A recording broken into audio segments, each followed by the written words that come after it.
Voilà, bonjour à tous. Nous allons voir comment on résout un système à l'aide de la méthode du pivot de Gauss. Alors, on se donne un système de trois équations avec trois inconnus, donc trois inconnus x, y, z. Donc ce système, il a une unique solution. Première chose à faire, on va l'écrire sous forme matricielle. D'accord? Donc, pour l'écrire sous forme matricielle, je fais une matrice 3, 3, un vecteur x, y, z, et un vecteur résultat ici, donc je mets forcément 9, 18 et 9. Alors, quand je suis ici, je vais mettre mes coefficients de la matrice, donc 1, moins 2 et 2, ensuite 3, moins 1 et 5, et 1, 2 et 3. Alors, remarque importante, on peut mettre les lignes de la matrice comme on veut, d'accord, dans l'ordre qu'on veut. Je vous conseille toujours en première ligne de mettre, si vous avez un coefficient avec un 1, de le mettre en première ligne ici. Voilà. Donc, première chose à faire, donc le but c'est en faisant des combinaisons linéaires de lignes, des lignes de la matrice, d'arriver à avoir donc que des éléments dans la diagonale. D'accord? Donc, ce qu'on peut faire, c'est on va choisir L1 comme mon pivot. Et ensuite, je vais travailler avec L2 et L3 de telle sorte à avoir un 0 ici et un 0 ici.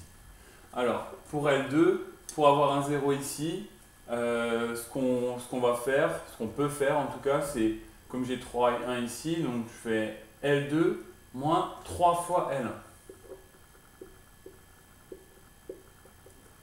Et pareil pour L3, donc j'écris tout de suite ma combinaison avant de la faire. Donc là, c'est encore plus simple, comme j'ai 1 et 1 ici, je propose de faire L3 moins L1.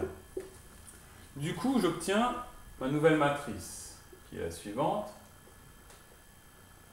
Donc, la première ligne, ça reste pareil. Et la deuxième, ça va un peu changer.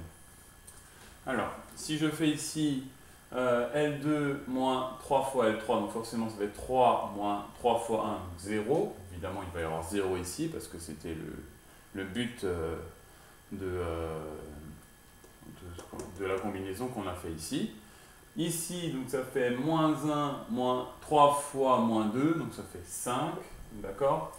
Et ici, ça fait donc L2, donc 5, moins 3 fois 2, donc moins 1. Je le fais également ici, donc ici ça fait 18 moins 3 fois 9, donc ça fait 18 moins 27, ce qui fait moins 9. Je fais pareil pour la ligne 3. Alors si je fais pareil pour la ligne 3, donc j'obtiens ligne 3 moins ligne 1, donc ici forcément 0, 2 moins 2, 4, et 3 moins 2, 3 moins 2 plutôt, ça fait 1. Et ici, donc 9 moins 9, ça fait évidemment 0. Voilà. Maintenant, ce que je vais faire, je vais prendre ma ligne 2 comme pivot. Et maintenant, mon but, ce sera lors de la deuxième étape d'arriver à avoir un 0 ici et un 0 ici. Alors, ce que je vais faire ici, pour ligne 1, alors, je vais, donc comme ici j'ai 5 et moins 2, donc ce que je propose de faire, c'est faire 2 fois ligne 2 plus 5 fois ligne 1.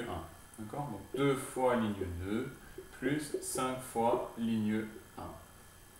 Et ici, donc dans la ligne 3, donc j'ai un 4 et un 5 ici, donc on peut faire évidemment 5 L3 moins 4 fois L2. On obtient, alors,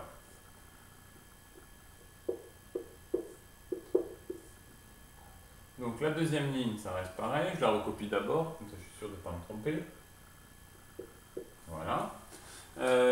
Pour ligne 1, donc on fait 2 fois ligne 2 plus 5 fois ligne 1, donc 2 fois 0 plus 5 fois 1, donc on obtient 5 ici.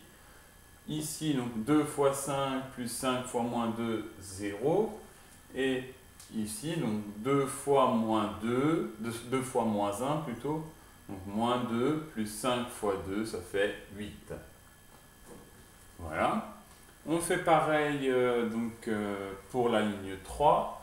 Donc ici, donc forcément 5 fois 0 moins 4 fois 0, 0. 5 fois 4, 20 moins 4 fois 5, 0. Et 5 fois 1 moins 4 fois moins 1, donc ça fait 9. Et je fais pareil ici. Donc ici, j'obtiens 5 fois ligne 3, donc 5 fois 0, moins 4 fois ligne 2, donc ça fait 36 ici. Alors j'ai oublié de faire le coefficient ici, donc ça fait 2 fois ligne 2, donc 2 fois moins 9 plus 5 fois 9, donc ça fait 2 fois moins 18 plus 45, donc ça fait 27. On est d'accord? Voilà.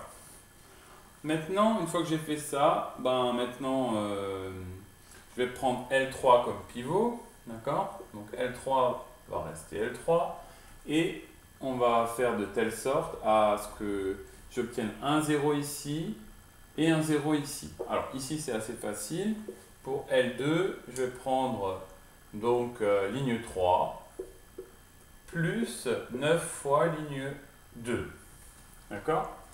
Et pour la ligne 1, je vais avoir donc 9 et 8 sont promis entre eux. Donc ça fait 8 fois ligne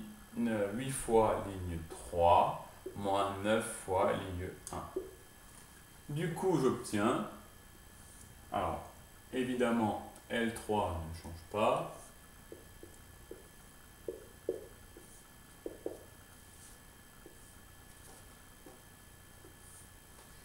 Euh, 36 c'est pareil, ça ne change pas.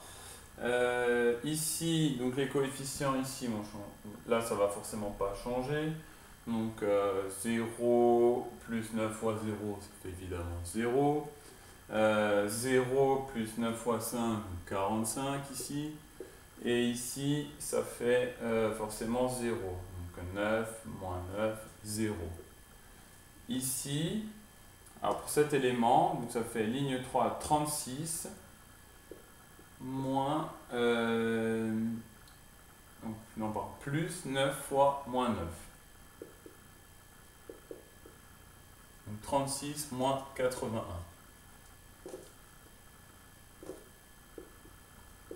Alors, il reste il y a ligne 1, donc 8 fois ligne 3 moins 9 fois ligne 1, donc ça fait 8 fois 0 moins 9 fois 5, donc ça fait moins 45. Ici, donc ça fait forcément 0, d'accord?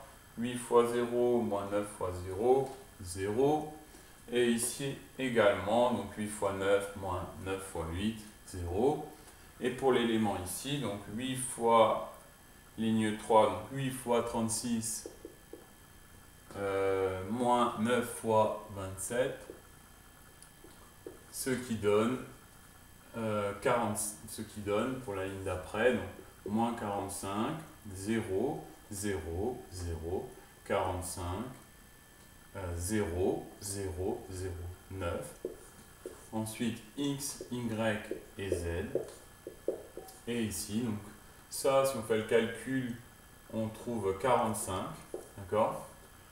36 moins 81, ça fait moins 45.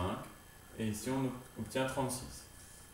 Du coup, maintenant, ce qu'il me reste à faire, c'est redévelopper ma matrice, donc, et résoudre. On aura des équations à une inconnue. Donc, si je fais moins 45x plus 0 fois y plus 0 fois z égale 45, donc j'obtiens moins 45x égale 45. 0 fois x plus 45 fois y plus 0 fois z égale moins 45. Donc 45y égale moins 45. Et donc 0 fois x plus 0 fois y plus 9 fois z. Donc 9z égale 36. Et du coup, on obtient x égale moins 1, y égale moins 1 aussi, et z égale 4. Voilà. Donc vous voyez que cette méthode de résolution, elle permet d'aller plus vite. Vous voyez, en jouant avec les coefficients de la matrice, on va beaucoup plus vite que par combinaison ou par substitution. Voilà.